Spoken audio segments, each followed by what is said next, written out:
Assalamualaikum warahmatullahi wabarakatuh. Halo semuanya, nama saya Bunga, kelas 4A, NPM 0203231113.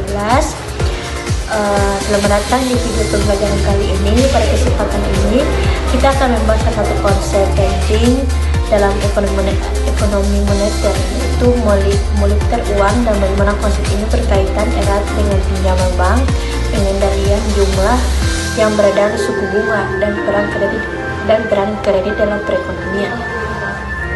Kenapa topik ini penting?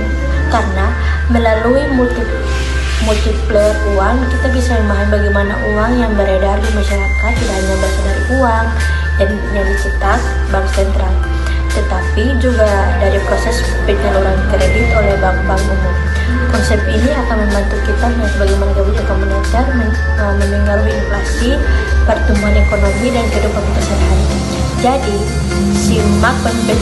simak penjelasan ini sampai selesai ya teman-teman. Yang pertama, pengertian multiplier uang.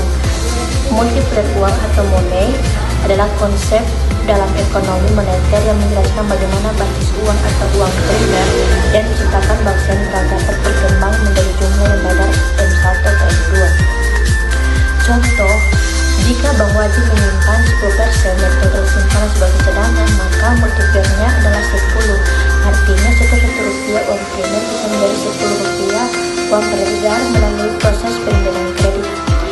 Dan yang kedua yaitu keterkaitan dengan pinjaman bank.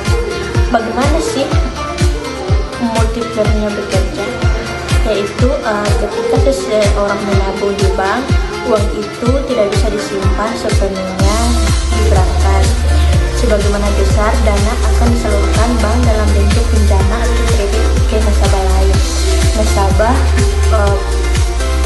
peminjam akan menjalankan uang pinjaman itu. Uangnya berputar kembali ke bank melalui tabungan pihak lain. Proses ini berulang sehingga setiap deposit bisa menciptakan uang giral baru. Inilah sebabnya bank disebut pencipta uang giral, dan multiplier uang menggambarkan seberapa besar kemampuan perbankan memperluas. Keterkaitan dengan pengendalian stok uang dan suku bunga. Bank sentral, misalnya Bank Indonesia, mengendalikan jumlah uang beredar dengan menetapkan cadangan wajib minimum RR atau CRR. Semakin besar cadangan minimum, semakin kecil multiplier uang.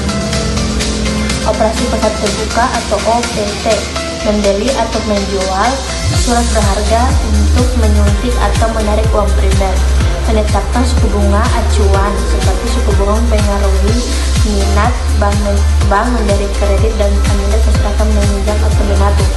Contohnya seperti jika suku bunga tinggi, biaya pinjaman mahal, permintaan kredit turun, multiplier uang menurun, stok uang tertekan. Jika suku bunga rendah, pinjaman murah, kredit meningkat, terus multiplier naik, stok uang bertambah. Ya, mungkin itu saja penjelasan dari saya. Jika ada kata salah, mohon dimaafkan karena saya juga manusia biasa, tidak lupa dari kesalahan. Saya mengucapkan wassalamualaikum warahmatullahi wabarakatuh. Dadah teman-teman.